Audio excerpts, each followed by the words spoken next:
Good afternoon, Bear Nation. I'm Bear with BearIndependent.com.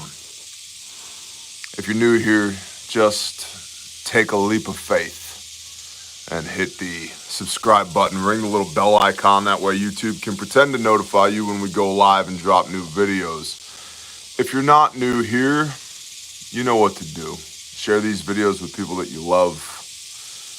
Help us build the Bear Nation, and go ahead and drop us a thumbs up. That way we can score some points against the YouTube algorithmic robots that see fit to try and silence our voice every day. Today, we're going to talk briefly about the strongest economy ever, and then we're going to read intel from the Bear Nation. Very similar to what Dave at Southern Prepper One calls boots on the ground, which I love Dave's series. He does a really good job. We've been doing this for 3 years, since the beginning of COVID. If you have information you'd like to send to us to read, it is intel@bearindependent.com, intel@bearindependent.com, and intel is something that you have seen with your own eyes or heard with your own ears. Not read this article, watch this video. That's not intel. Bear Independent Brief, 29 July 22. The official numbers are out, sending a wave of pessimism washing over the populace as President Biden * denies any recession. Thursday's GDP, or Gross Domestic Product report, showed that the U.S. economy shrank for the second consecutive quarter. That is exactly the rule of thumb for determining at least a technical recession. Let me repeat that. Two quarters in a row of shrinking GDP is exactly the precedent for determining a recession, historically speaking. The traditional factor being a significant decline in economic activity that is spread across the economy and lasts more than a few months, per the National Bureau on Economic Research. Amid record low approval ratings, the Biden-Harris * administration, they of the deep fakes, have you noticed how terrible the deep fakes are getting now? I literally think Jim Henson's Muppets would be more believable at this point. It's terrible. It's terrible. Get the guy that did Jurassic Park. I don't even know who he is. Get the South Park guys. The South Park guys could make it more believable. Amid record low approval ratings, the Biden administration appears to be scrambling to change the narrative. Who'd have thought? If you're not winning the game, what do? You change the rules. Who here has ever tried to play checkers with a 4-year-old? Right? They start losing, they change the rules.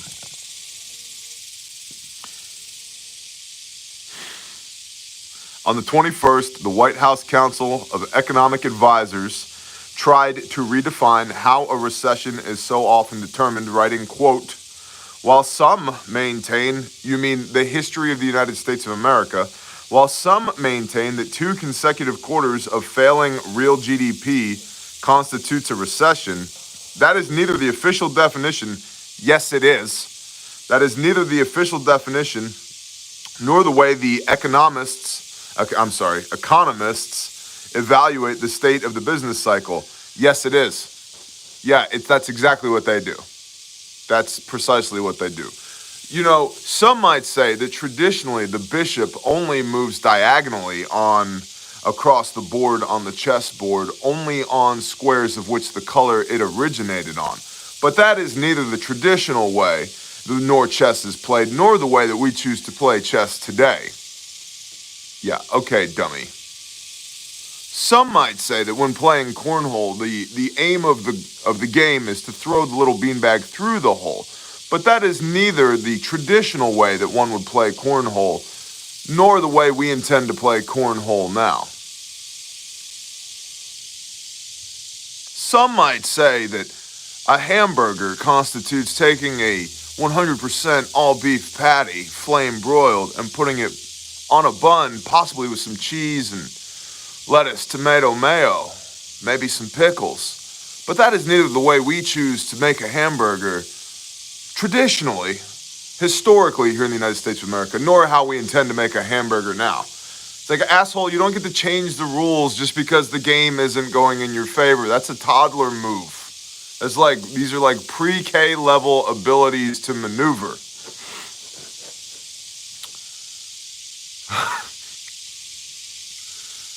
Oh my goodness. All right.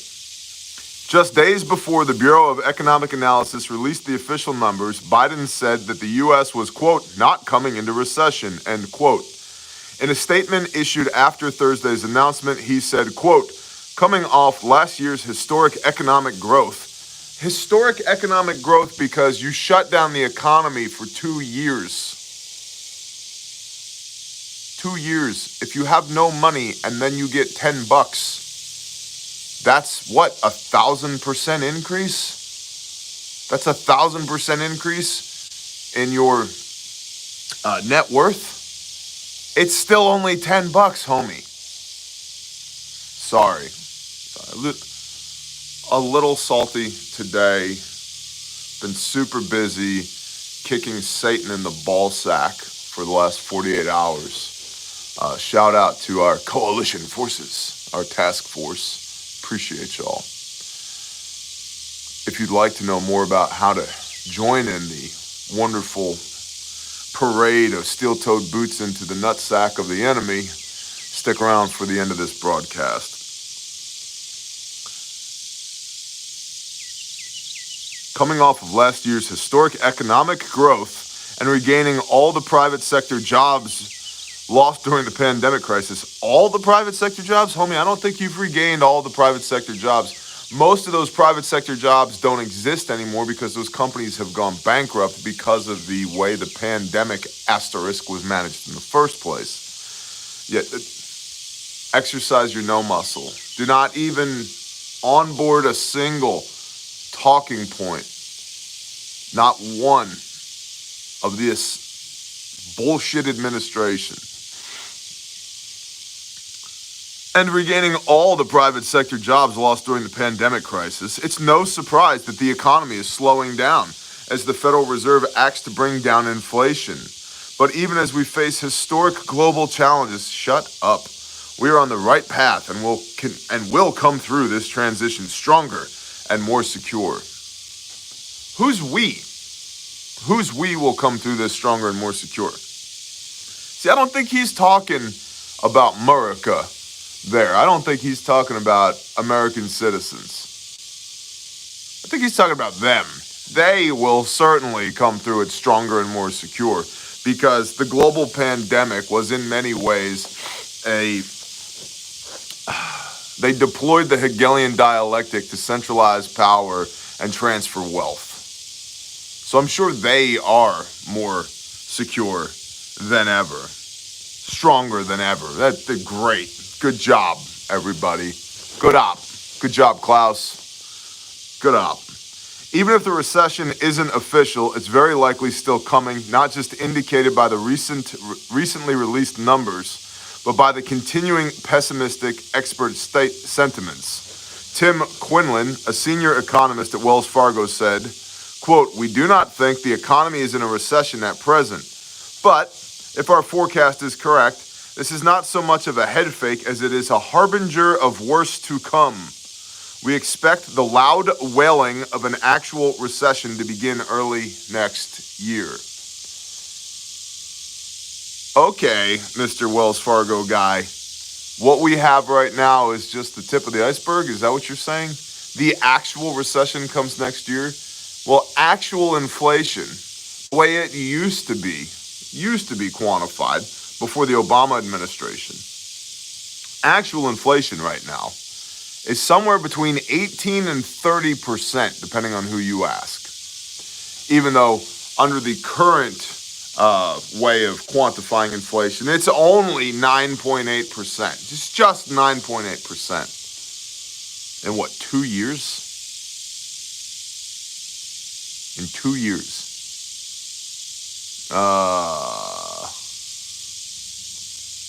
Not looking so great for you, Biden-Harris asterisk. and not looking so great for us either. This is why we got to do the things. This is why we need to be prepared. Why you need to build strong communities and stockpile food and be able to produce food and get your water squared away and figure out your energy needs and be able to provide your own security, your own communications, your own intelligence. You need to meaningfully engage with people that you love to do things that are actually important rather than, getting, into an epic, I don't even know what the first person shooter games are called these days. Call of Duty, Active War, don't care. You know why? Because it's all LARPing masturbation. It's all horse shit. Do stuff that matters. Read your word, serve your creator, love your brother, do meaningful works. Get ready for what's coming because we ain't seen nothing yet. Not says me, says Tim Quinlan, a senior economist at Wells Fargo. Thanks, Tim. Let's do national intel now. What do you guys think? Does that sound like a good idea? Do some national intel? Yeah, Bear, that sounds like a really good idea. We should totally do some national intel. All right, guys, sounds good. Simmer down. I'm sorry, Bear, just a little excited. Okay, hold on. Let's see. We still have a live stream? Yep, we got a live. What's up, Saucin? Northern Ozark Homestead, Anthony Aiello. What's up, Anthony? Gray Mountain Merc. Lone Star Living. Shalom, Lone Star Living. All y'all. What's up, Yankee Watchdog? Anthony Aiello. Every time I hear the name Anthony Aiello, I think that somebody's going to get hit in the knee with the Louisville Slugger. All right. Bear Independent Bonus Intel 29 July 22 from the Bear Nation for the Bear Nation. Here's some valuable intelligence that did not make it into our daily briefs for the sake of time. Food and agriculture. All these are quotes, so I'm not going to say quote, end quote over and over again. I'm just going to read. Roger that? Okay, sounds good, Bear. You guys tracking? Tracking like a tank, Bear. All right, cool. Sounds good. I called a local farmer in southeastern Wyoming and purchased a super sack of wheat for our group. Super sacks are awesome, by the way. Super duper cool. That's why they're called super sacks. Think of like a Walmart bag, but that's big enough to hold anywhere between 1,500 and 3,000 pounds of stuff. And it has an elephant trunk on the bottom of it. It's all tied up. And so you can pick it up with the tracks of your forklift, your skid steer, your tractor, and then unfurl the elephant trunk, pull the little ripcord, and then all the stuff in the sack drains out. Super sacks are awesome. Sorry, pontificating. Suffice it to say, Bear loves super sacks. You can visit bearsupersack.com and for 10% off. Well, actually, don't go there. That sounds like a terrible URL to visit. bearsupersack.com. I called a local farmer in southeastern Wyoming and purchased a super sack of wheat for our group. We purchased several different grains from him last year.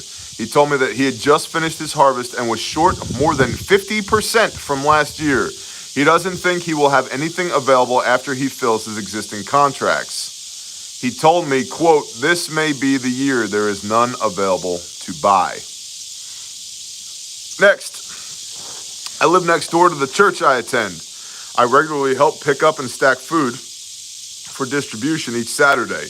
The numbers of boxes each week has risen from 60 to 80. 2 years ago, we were overflowing in rice, beans, and spaghetti. With that, we transitioned to mac and cheese boxes. Lately, we are getting very little in the way of bulk staples. This is on top of the average distribution from second harvest going from 5,000 or 6,000 pounds to 2,000 pounds. The director tells me he is getting more loose odds and ends from local nonprofits that scoop up from local stores. These pickups are inconsistent, things like finished deli sandwiches, small containers of various salads. None of this packs well or distributes evenly. The government TFAP program does not permit us packaging broken up bulk bags of beans and rice into gallon Ziploc bags. Thanks, government. You guys are the best. You guys always have our best interest at heart, and you're super duper organized and efficient. You guys are awesome because, don't break down the 50-pound bag into 1 gallon Ziploc bags because somebody might have some COVID under their fingernails, and then Little Johnny's going to get a cough for a couple of weeks, or there could be the dreaded monkeypox in there, so we can't be doing that. Don't feed the people. Don't feed the people. Don't feed the people. Or do whatever the hell you want to do as long as it's righteous. Ooh, did I just say that out loud? That's an usurpation of the government's authority. Hey, the government derives its authority, its just powers from the consent of the governed. Ooh, I know. Hold on, I got an itch. I got an itch I need to scratch on my beard. Got it. Oh, it's still a little itchy. All right, got it. Security. I live in Albion, New York, and work in Rochester, New York. Rochester. Yesterday, Lee Zeldin, who was running for governor, was attacked on stage. Yep, we talked about that in a brief earlier this week. And then later last night, 2 undercover police officers were ambushed and shot, one of them fatally. I've been working here, and sorry for your loss, thin blue line of Rochester, New York. It's going to get worse before it gets better. I think a lot of people think I'm kidding or just running through a series of talking points when I say things like you need to be able to provide your own security. I mean it. I mean it, and I live it. Things are going to get more dangerous. Number one way to deal with that is don't be where the threat is. Yeah, but I don't want to jump in that rabbit hole right now because it's Friday, and we got a lot more intel to read. Last night, 2 undercover police officers were ambushed and shot, one of them fatally. I've been working here for 10 years, and the crime in Rochester is the worst I've ever seen. I carry concealed every day now. I haven't seen anything about the police shootings in the mainstream media at all. If it were the other way around and the cop shot someone, we'd never hear the end of it. I agree.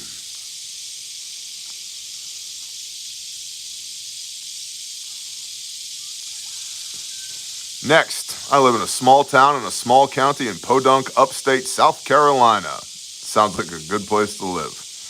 I noticed my local police department received some heavy-duty military-grade vehicles, 5-ton trucks, Humvees, and what appears to be an APC. Nice. Maybe it's an M2 Bradley. That's cool. Still got the coaxial on it. That's fun. Sorry, daydreaming. I went to the next town over, even smaller than where I live. They have similar equipment. I started researching the public records and can find no paper trail. That's because it was all done through the DOD, Department of Defense. They auction off their equipment like that. Has to go to a state-registered security group or law enforcement peace officer type group, basically a department. And they're sold for pennies on the dollar, and that's okay. I think there is a concern, and sometimes legitimate concern, about the militarization of the police forces of the United States of America.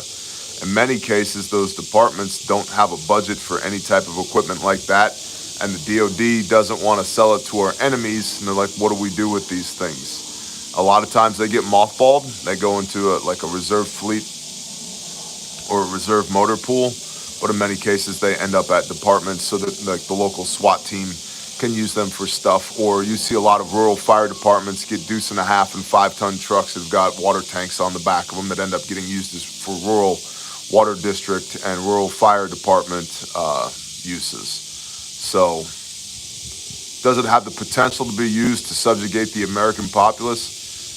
Yes. Will it? Maybe. Depends on where you live. My guess is your rural local police chief is a better human being than the chief of police in Chicago. But I pontificate. They have similar equipment. I started researching the public records and could find no paper trail, no requisition forms, and no mention in the police budgets. I called the PD in my town. The person I spoke with said they did not order the equipment, nor did they purchase it through auction, etc. Ooh, something is afoot.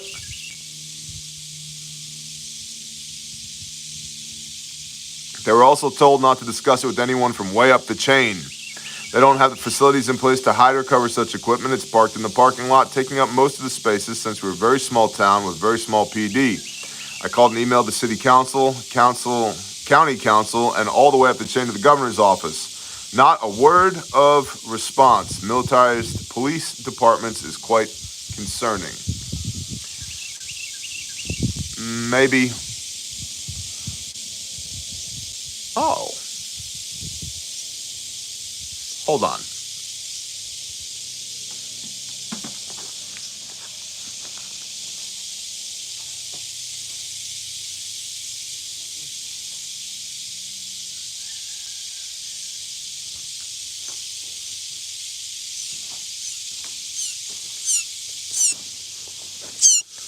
Somebody must have fallen out of their nest.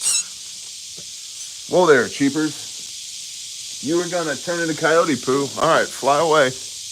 I'll get you after the brief. I don't know where you came from. Little baby bird. Otay.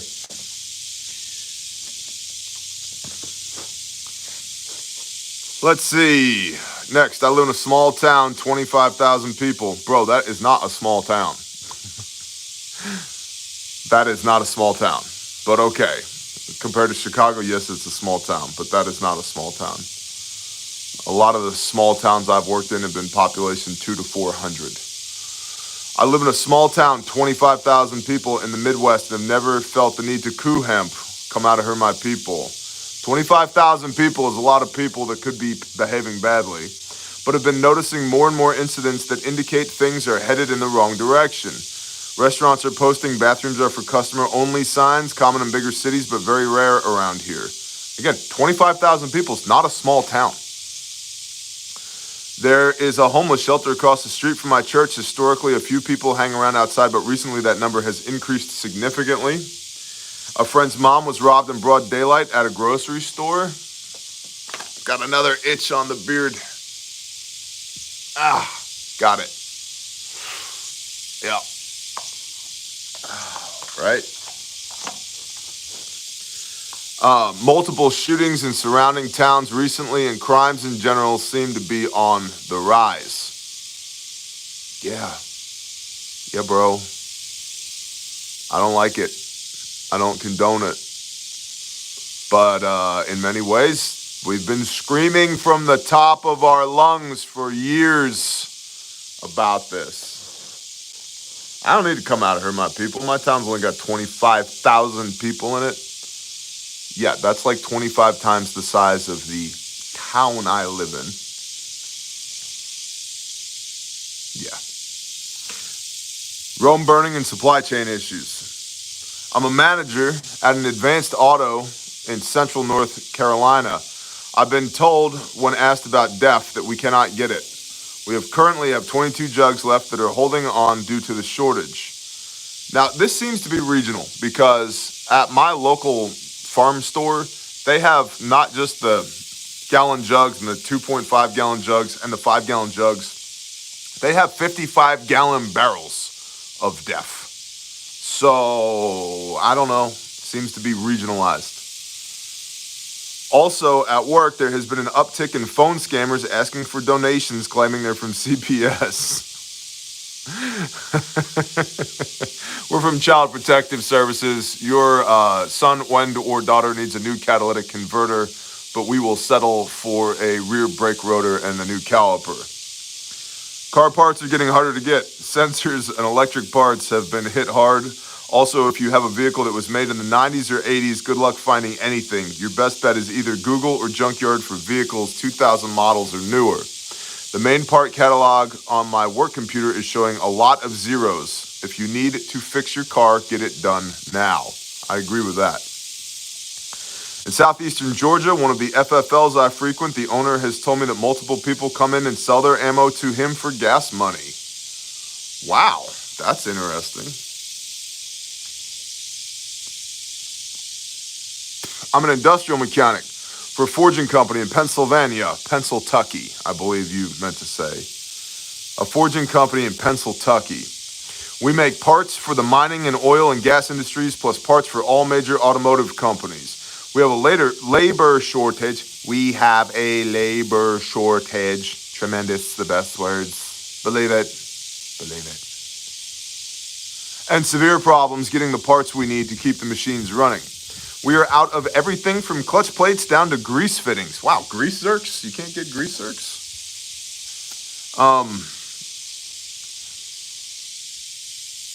I want to reiterate, the point of this is not to get everybody spun up into a tizzy. It's to illuminate actions that you can take so that you can be better prepared for the fact that we are in an economic recession. Therefore, people are going to be behaving badly. Things are going to get stupid. And none of you within the sound of my voice has the ability to be surprised by it anymore. Disabusing you of all your LARPing fantasies. Things are going to get better. It's going to be okay. It's just a momentary downturn in the economy. It's all right. It's a global pandemic. We have good leadership. Our kids are being taught well. Everything's fine. No, none of that. That's all propaganda and horseshit. None of that. If you don't take personal responsibility for you and your situation now, right this very moment, you're just playing, bro. And you deserve everything you get. All of it. It's on you. You call yourself a Christian man and you smoke and talk like that? Yep.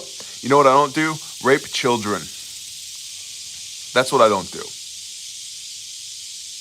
That's what I don't do. In fact, we rescue children who've been raped by fake-ass Christian men. So, kiss my ass. How's that?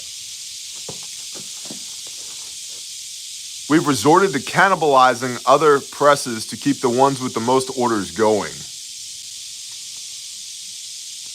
What's worse is we have a high turnover from anyone under 30 because of the dirty and hot work environment. Plus, we're running into issues with our experienced operators retiring. As you can imagine, with constant new hires and no one who's been there long enough to train them, there's a lot of downtime due to breakdowns. Maintenance is also affected by the older generation retiring, leaving the less experienced to try and keep the ship afloat. Most of our replacement parts are estimated at least 6 months out, if not closer to a year for us to get them. And we're running out of the parts we can strip from other presses.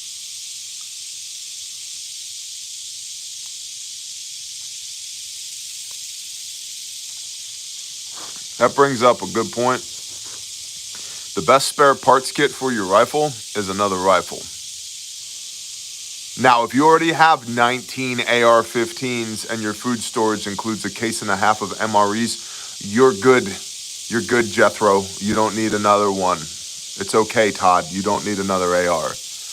But if you've got one AR and you've been wondering what kind of spare parts should I get for it, the best spare parts kit is another one. I live in north central Pennsyltucky, small rural town. At one of my local gas stations, they've begun what I would consider rationing gas. The pumps have been set to cut off at $75 automatically. No matter what you pay with, no signs alerting the patrons of this. Everyone has been finding out through experience. I believe they're beginning to ration. This is soft rationing. They do that around here too. We travel the United States of America, and that happens in a lot of places. Usually they're set to cut off between $75 and $125 per transaction. If you have a big vehicle like me, thanks to the Biden-Harris asterisk administration, it requires 2 transactions to fill my truck, which is super convenient and engenders lots of good feels towards the Biden-Harris asterisk administration every time I have to do that. That being said, it's not actual rationing because you can still perform 2 transactions. But that'll come. Don't worry, that'll come. I believe they're beginning to ration. This gas station is a small one and family-owned. The larger gas stations in town don't have limits, but I believe the smaller gas stations are starting to be affected by either price hikes or shortages. It's availability. The price hike is the price hike. It's availability. That's why they're trying to limit people to the amount of gallons they can get out. not the overall cost of the transaction.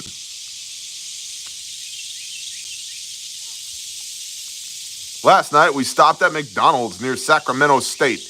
No sodas because of CO2. You don't need that shit anyway. Drink water. Oh my gosh. We stopped at McDonald's and there was no CO2. Now I get it, but these are first world problems, homie. Do burpees, drink water, go for a ruck. You better get your ass strong for what is coming or you're going to be a hot mess when the zombies show up to eat your last MRE and you run out of ammo for your 19 ARs. I have been to 2 Rayleigh's supermarkets in upscale suburbs around Sacramento in the past 2 days, and both were selling brie and Romano cheese that were 2 to 4 weeks past expiration date. Safeway supermarket had no potatoes at the deli bar because the fryer was broken down and they had no parts for it. You don't need to eat that garbage anyway. You need to eat meat and complex carbohydrates and greens, and then throw on your gear and walk around in it for a minimum of 45 minutes every day, and then do some bodyweight calisthenics for another 45 minutes every day, and then drink a gallon of water every day, and be a lean, mean fighting machine. I work in the aviation field, both commercial and corporate aviation. I'm not sure if this information will be of any interest to you. However, we are noticing in this field that we're finding it impossible to find aircraft parts to keep the planes flying. You couldn't pay me to hop on an airplane before all this nonsense. Now, I'm good, bro. I'm super duper good. I don't want to fly anywhere. Not from here to the next county over. Thank you very much. I'm talking about commercial aviation. I'm not interested. I don't really feel like having my wife sexually assaulted by the TSA and having my gun locked up and put it in a different part of the airplane so that I can watch the wing rattle off and fall off the plane while we're at 28,000 feet so that we can plunge to the earth in a fiery ball of disgrace, all while having to pay for the joy of that. I'm good. Thanks a whole bunch. I'm good. Yeah, I know gas is $5 a gallon. I'll drive there. It'll take 3 days. I'll be alive when I get there. And nobody will have sexually assaulted my wife and my children. I'm good, thanks. Let's see. Some companies send their parts out for repair and overhaul. However, the repair shops are finding huge delays getting the pieces, parts required to complete the repair or overhaul. This causes huge delays in getting an aircraft back in the air. The delays are ranging anywhere between 4 weeks, 2 months, and even into next year. And of course, the cost of repairs are increasing dramatically. We're also seeing a shortage of rubber, like tires, to replace the worn tires on aircraft. So on top of the astronomical of jet fuel, the parts shortages, and the delays, a lot of people are facing layoffs because there's nothing we can do except hurry and wait for our parts and tires to keep the aircraft flying and earning revenue. I work for Ryder, not a small company in the slightest. We've had a unit down for a month waiting on a compressor. We've then proceeded to rob that truck for other parts because they are taking so long to come in. Stuff that used to be next day is a week or more. Last week I diagnosed another failed compressor. The shaft is broken inside. It's like this everywhere. And lastly, as a combat vet trained for on-site intel gathering, I can say that rail and tractor-trailer traffic is way down. But I'm also a truck driver moving ocean containers, sea air land containers, Connex boxes, shipping containers, pick your poison, whatever name you like. Moving ocean containers out of Denver, Colorado, so I am very aware of our supply chains. 2 years ago, shipping containers were relatively cheap to buy, and there were thousands of empties stacked and waiting to return to China full of American goods or sold as is here in the Estados Unidos. Now they are extremely overpriced and hard to find. The 5 yards that I take containers out of have been so decimated that all 5 can fit into one. It's not because people are buying containers, it's because not much is coming in. I also deliver let's build a container home, Tedrick. Okay, Stefania, that sounds like a great idea. Let's build a container home. Oh, they're $19,000 a piece. People ask me all the time. They tell me, believe it. They ask me all the time, hey, Bear, you think I should build a container home? My response to that, generally speaking, is hell no. They're incredibly expensive. Even before this, Yeah, but the containers are cheap. Just take a plasma cutter and cut a hole in the side for windows and doors.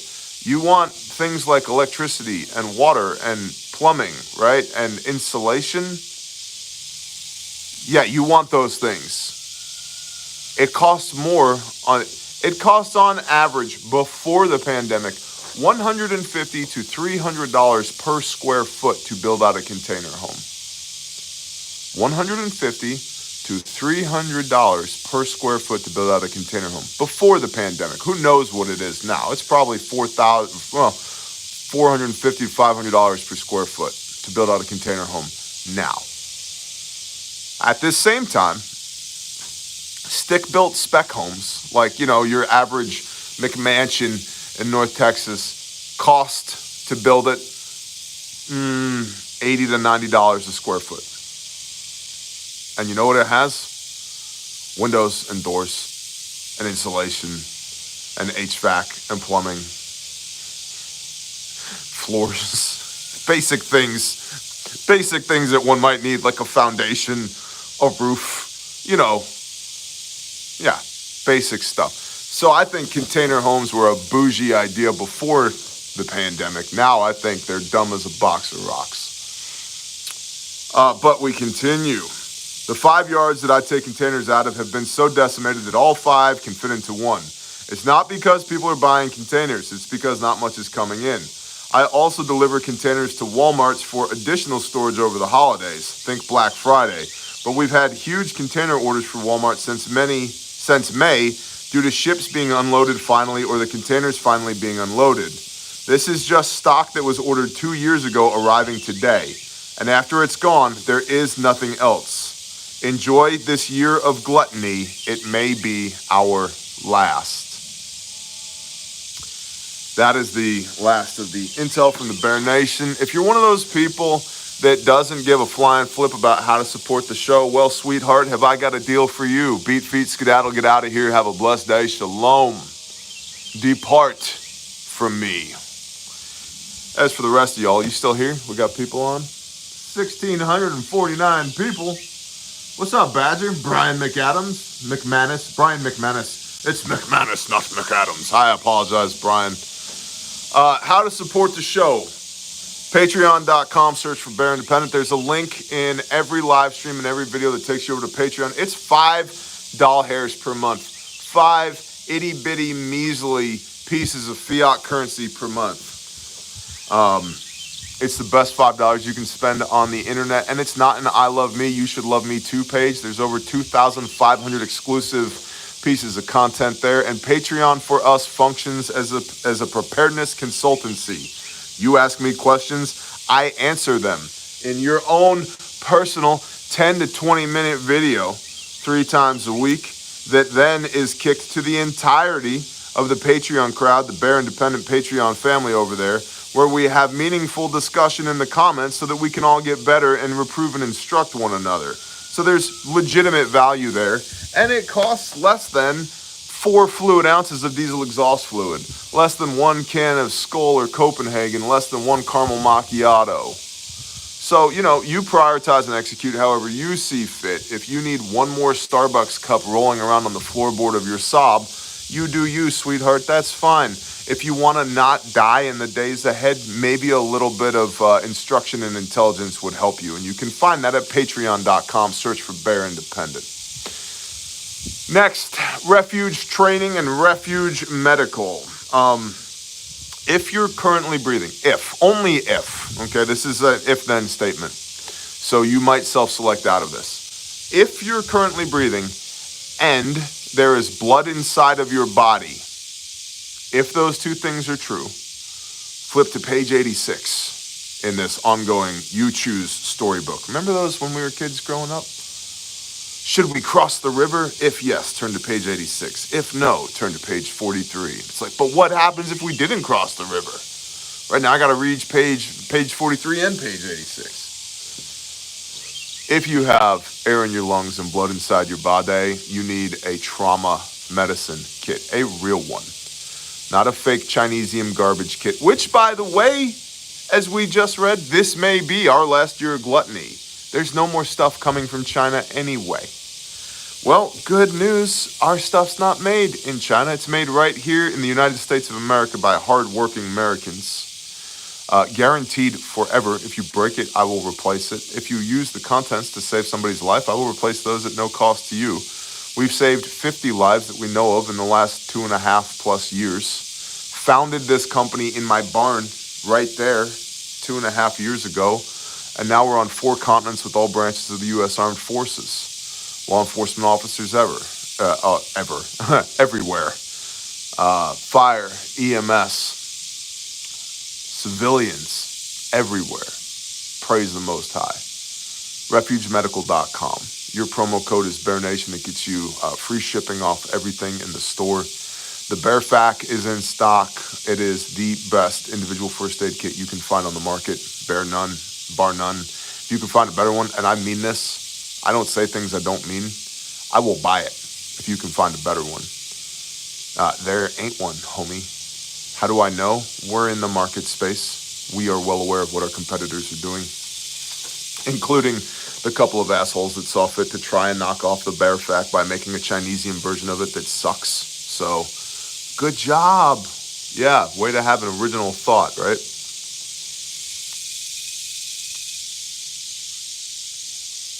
But I digress. Imitation is the highest form of flattery. Bear Fac is in stock. The SOB, or the small of the back kit, is in stock. The bare minimum is in stock. Wound care bucket in stock. Birthing bucket in stock. Postpartum bucket in stock. The mini stomp SEAL Team Operational Medical Pack, it's like half a hospital on your back, is in stock. The stomp bag is not in stock currently. Max mass casualty kits are in stock. Public access kits for your school, your church, your synagogue, your small business, all in stock. All that's in stock, and by in stock, it means it's under our roof and ready to ship. So, RefugeMedical.com. Refuge Training, if you don't know how to use your stuff, go to RefugeTraining.com and sign up for class and come to class so we can teach you with your hands, because you're not gonna, for example, Tactical Rifleman. My beard's in the way, right? Our brothers Carl and Emery over at Tactical Rifleman. You gonna pay Carl for an online pistol course? No. You know why? Because you're not gonna learn a damn thing from an online pistol course. Why are you trying to take online medical courses? When statistically, it's much more likely you're gonna need medical equipment and medical gear and medical know-how than you are gonna need to use your M forgery or your sidearm, statistically speaking. You know, statistically speaking, the most dangerous thing you do as an American every day is drive. And statistically speaking, 9 out of 10 preventable deaths in the United States of America are from uncontrolled bleeding.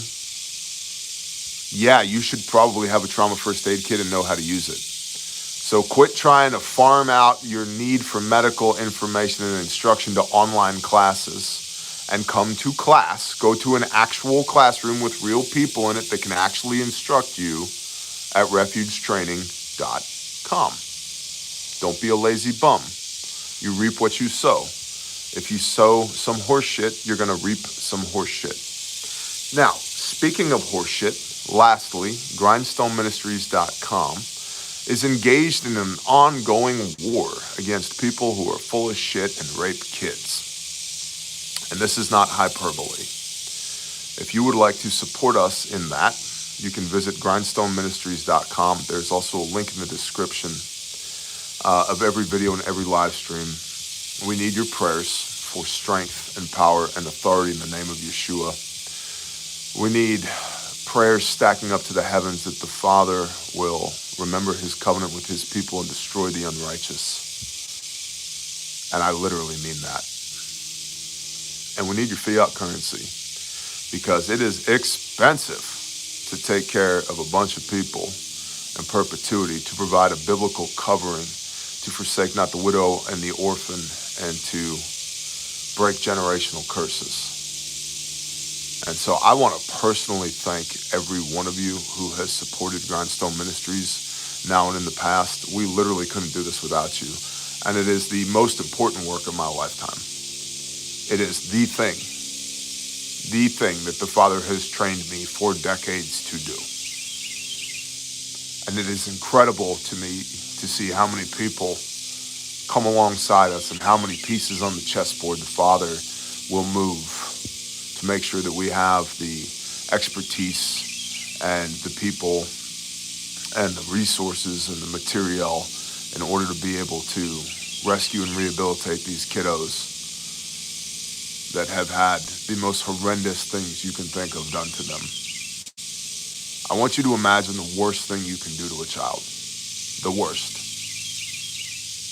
Get it in your mind. Now multiply that times 100 and spread that out over a lifetime. And you begin to get close to what these people have gone through. And we're never gonna stop rescuing kids.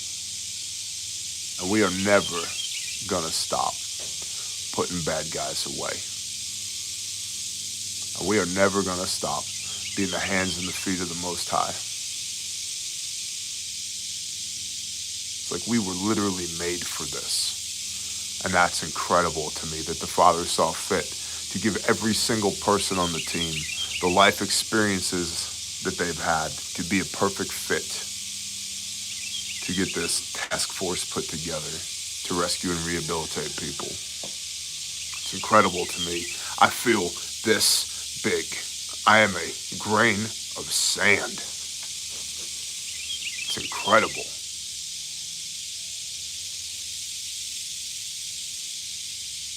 So, if you'd like to help us kick Satan in the balls and put bad guys away and give a new life to children,